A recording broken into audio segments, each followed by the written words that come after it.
Guys, I'm Jeff the Homestead Dad, and welcome to Homestead.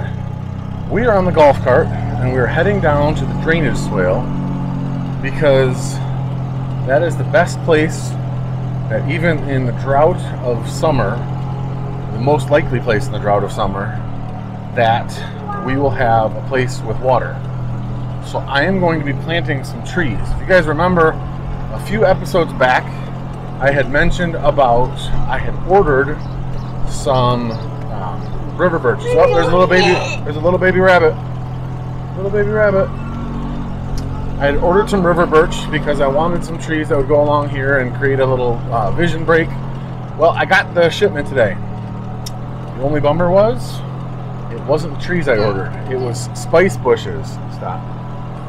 It was spice bushes. They had sent me somebody else's order and that somebody else my order. So they're shipping me my River Birches.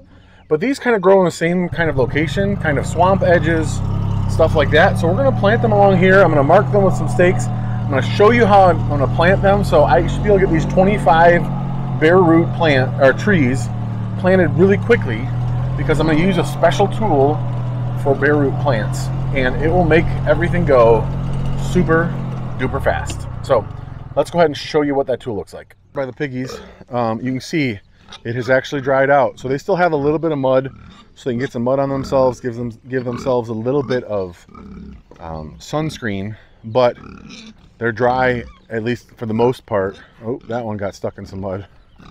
They're chasing each other, and that one over there got stuck in a little bit of mud, which is actually good that they still have some mud.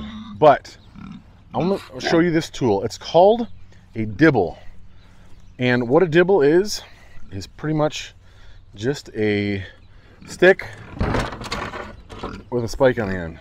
So this is it right here.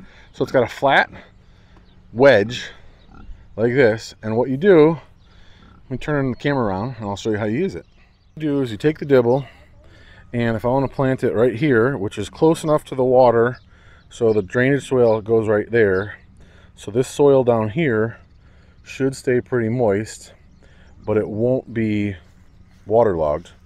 So what you do, watch out buddy, just wait, I'm going to put it in the ground. So you put it down in the ground like that, you step on it so it goes into the ground like that, and then you rock it that way, you rock it that way, and you pull it out, and you're done. And that's your hole for planting the tree. You might be saying, Jeff, that hole's not big enough to plant a bush. To which you might be correct if it was a different bush, but these bushes, pick a bigger one, they're bare root. So they look like this.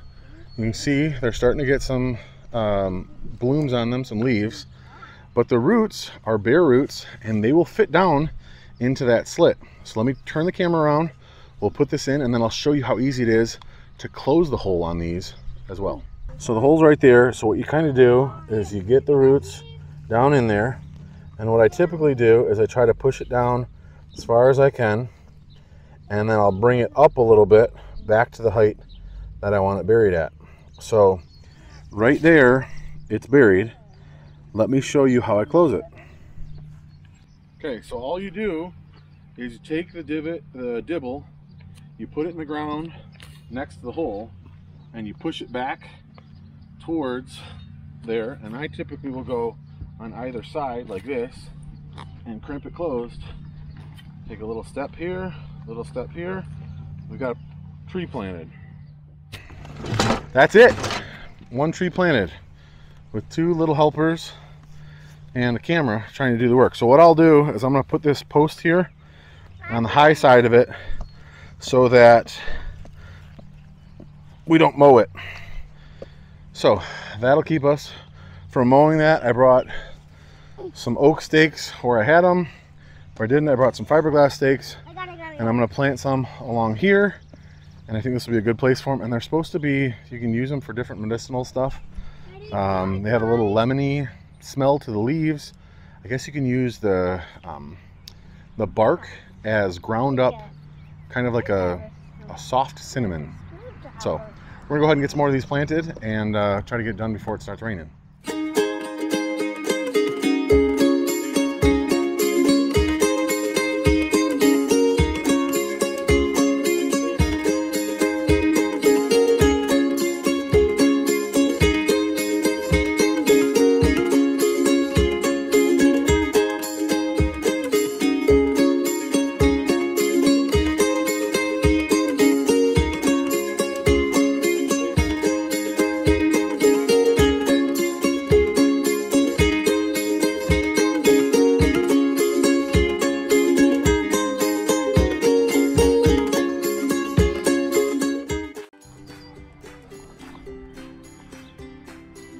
lost my help.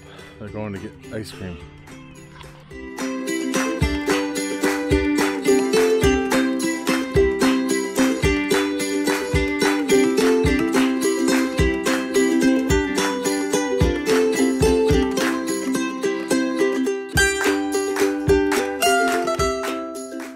All planted between close to the street. And I don't know if you guys can all see the orange stakes all the way right over to here. Also, see all those dark clouds right there? It's about to rain, and there's still stuff that needs to get put away in the barn. So I gotta hustle. See you guys in a minute. They like us now. They start to think of us with food. That's good.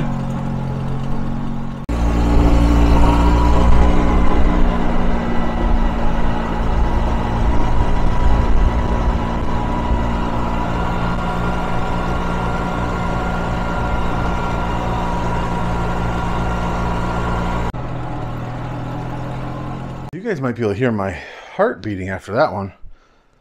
I'll show you the rain in just a second. We brought this trough in here because we've got 110 meat chicks coming, I think tomorrow morning. So probably after this weekend, we're gonna move these guys out. They're about a month old. Tomorrow it's supposed to be, after this rain comes through, it's supposed to be 5 or 6 degrees cooler tomorrow than it was today. Then Friday it's supposed to be about 10 degrees cooler, only about a high around 70. And then this weekend, highs in the low 60s and lows in the low 40s. And then next week it's supposed to get back to normal, you know, 70s to 80s-ish weather. But here's you can see it's pouring. It's raining good. So I got everything in here that needed to be, and then everything else I put underneath our party tent. So that's it for today. I actually need to get off the camera right now and call my wife because she's taking the kids and they're going to do a little bike ride on a trail to go get some ice cream. I warned her that there might be some rain, so I'm hoping they didn't get in the bikes and they just drove to the ice cream store. So I need to call her. So thank you guys so much for watching. Let me know if you know about Spicebush and what I can do with it, and if I just totally ruined it by planting it there, or if that'll be a good spot for it. But otherwise, like what I can do with the leaves and stuff like that. So thank you guys so much for watching. God bless you and your family, and I'll see you guys in the next video.